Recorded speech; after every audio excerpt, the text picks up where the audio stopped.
Hi guys, and welcome to another review video. This is Flamewing80 with a review over Dragon's Reach Part 1. Most of this is going to be over the storyline and just a couple of notes that I have, seeing as most of this patch was just the storyline. My favorite part was really just the story content. But before we get into that, the footage in the background isn't going to be anything really related to the patch other than me running around collecting wood to try and get the foxfire clusters, which are not that easy to get actually, but hey, it's kind of fun and I really want that back piece. Anyways, let's get started. The first part of the storyline starts out with you going in and speaking with the Pale Tree. It was as expected, but a nice little surprise was she remembered me as a Sylvari, and all that I had spoken with her, she even would refer to me as her child, and I would refer to her as the mother tree and mother and so on and so forth. And it was just really nice to see that, and that brought around full circle to the fact that I am a Sylvari. It was also nice to see that she was kind of worried about me going insane when I had entered the machine that made Scarlet go insane. But I did point out to her that I was strong-willed and I hadn't left the Pale Tree's guidance. Or she pointed out the Pale Tree guidance part, I said I was strong-willed. The next nice thing about that entire instance was just the fact that it brought together so much of the storyline of where we're heading next, such as getting the world leaders. It was pointed out in Wooden Potatoes video, and this is my comment on what he was saying, that we already had the world leaders together and the world was already united. I actually disagree very strongly with that. The world is not united. It is just the orders that make up the pact right now. We don't have any support from the world leaders or anything like that. Right now, it is just the three orders, like I said, the Vigil, the Order of Whispers, and the German Priory. And as you go on in the story with this instance, Tehern does end up mailing you, and it is mentioned that we had casualties during the last battle with Zaitan, and it is nice to see that. He mentions this, and it is true. If you watch the storyline, we end up losing airships, we end up losing quite a bit as we go through, and even if the end was a little disappointing, it still was nice to see that he remembered that and pointed it out. So Bram's statement at the end of the first instance is not incorrect. His scoffing that the world cannot come together is fairly true. If you look at it, the world can come together, yes, but there are tons of issues that need to be ironed out. The humans in Char have been at war for a long time, and then you have the Norn who have their own issues with fighting Jormag and the Ice Brood and the Sons of Svanir. And then you have the Asura who are more interested in trying to keep their waypoints up and running, as was pointed out in one of the following instances with Tammy and trying to get the waypoints to be safe again. The storyline in itself was relatively fun to play. The only problem was I played it when right after launch, which means there were tons and tons of bugs. It took me a good 3 hours to get through the Iron Marshes stuff, if not a little bit longer, and that was because part of the time I was just waiting around to see if it would ever spawn, and then I finally learned, try to use the looking for group to find a server that this stuff is actually active on and join them, which it worked nicely that way. It meant that I managed to get it done in about an hour, because it took a little bit to find Wolf, the server that had Wolf, and then I spent a good 10-20 minutes just getting people over to that server so that they could get it. Plus, it was still kind of glitchy with the spawning of the Wolf. You had to wait 7 minutes, and then it would do a double spawn, which was just weird. But despite the bugs, I thought it was kind of nice going and having the open world content involved with it. I just hope that since it is replayable, they don't randomly decide to get rid of those events down the line, because they are now tied into the story. That is my one fear with those. The next instance, when you go to Tammy this time, you end up having Zoja mentioned quite a bit. I really do wish that Zoja would reappear, but again, as WP pointed out in his video, it makes perfect sense that the actress is busy and Zoja can't appear. And besides, I kind of like Tammy a little bit more than Zoja anyways. Granted, this is coming from a person who hasn't yet completed their Asura storyline. So, yeah. After you have the instance with Tammy, you get the letter from Tahern, which was really nice to see. I'm one of those people who likes Tahern, as I've mentioned a couple times now.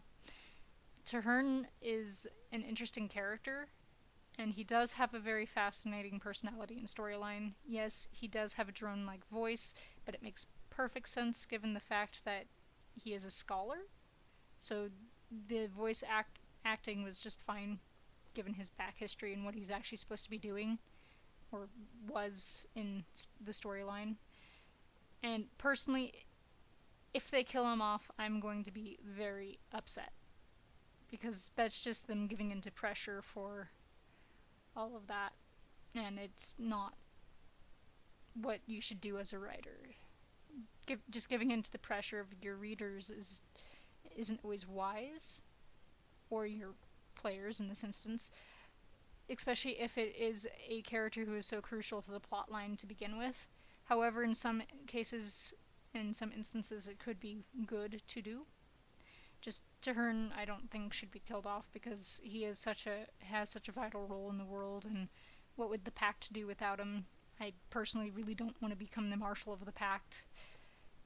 Yeah, that would be boring.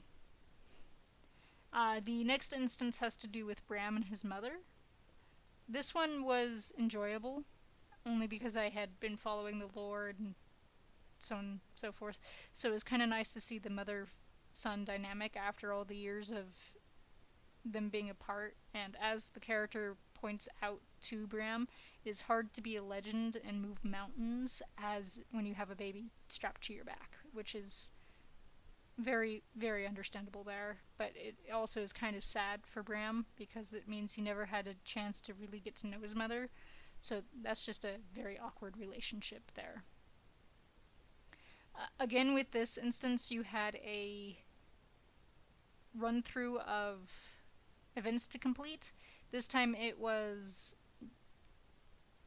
a dynamic event that was actually in-game prior to this, that I kind of was aware of, but had never actually fully followed through with. The largest issue I had with this was, again, the bugs. I kept disconnecting right at the last run-through. We were on literally the last moments of the dynamic event, and I would disconnect and have to reload. And I either got in right before that event or right after it was completed and had to rerun through it again. Finally, I just stopped and waited within the area of the last event and ended up being able to complete it that way, because I didn't run through the entire section again. And for some odd reason, it wouldn't let me enter the instance if the event had even been completed, because it hadn't registered as me completing the event, which was weird. That was the biggest qualm. I believe it's now fixed, along with just about everything else. And the next part was the parts with the char. This was, at this point I was a little frustrated, so I took a short breather just because of all the stuff in the Normlands and the bugs. But going in, it was nice to see all the interactions between Ritlock and Rox, but I do admit that it was unexpected what happened in that, and if you guys don't want a spoiler from that, actually if you didn't want spoilers from any of this, you probably shouldn't have been watching in the first place. It has a very interesting twist at the end where you end up having Ritlock try to perform the ritual but the ritual doesn't go as planned, and he ends up jumping into what is believed a portal to the mists after his sword. I was really wanting to jump in after him because I actually really like Ritlock as a character, and it was kind of like a shocker when all of a sudden, boom, guess what? Ritlock's not going to be here for a very, very long time. As for the event, the part right before that, where you had to go find the pieces of the crown, I actually really enjoyed this. While the events don't spawn as often, and I wasn't even aware there was an event where the first piece was, but apparently there probably is one.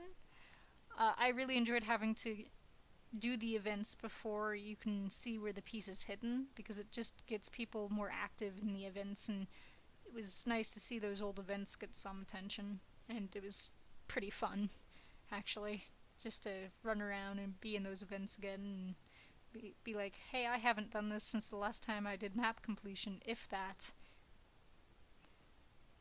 That is basically it for my thoughts on the storyline. I am really looking forward to the next patch where we discover what happens next, and I am looking forward to speaking with Tahern. Again, I really hope no one kills him off.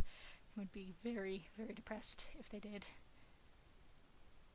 And other things on this patch that I've been enjoying since its release is the trying to get the back piece. It's a fun little scavenger hunt that you have to do, or you just do a huge gold sink if you guys are rich, unlike me. I only have 200 gold, and that I only just got up to today, so yeah. Basically, you need to find 48 of the foxfire clusters to be able to do it, and you also have to have tons and tons of materials. I am planning on making a video going over this, which is why I was searching for the Firefox clusters in the first place. I just didn't feel like going through and recording something new. This probably won't be included in the video, just because. A nice thing about it that is also kind of depressing is if you don't want to do the money sink, you do have to be 400 in quite a few of the crafting. You have to be 400 in Huntsman and Cooking. I believe those are really the only two that you actually need to be 400 in, but to get the leather squares you do need something besides Huntsman, because I don't know if you can get them any other way. But anyways, that's what I've been doing the past days, just the storyline and running around looking for the foxfire clusters, which you can get, like, be very lucky and get them within the first couple of trees, or you can be very unlucky and spend 2 hours mining it on several tunes trying to get the foxfire clusters that you need. Currently, I have only gotten up to 14, and I've already used 4 of them, so keep in mind also, if you go for this back piece, just as a statement, it does take 7 days if you are crafting it all. If not, go for it. You're rich, you can get as many as you want right off the bat. Anyways, this is Flamewing80 signing out. Okay, before I sign out, I'm going to thank you guys for watching. Now I'm signing out.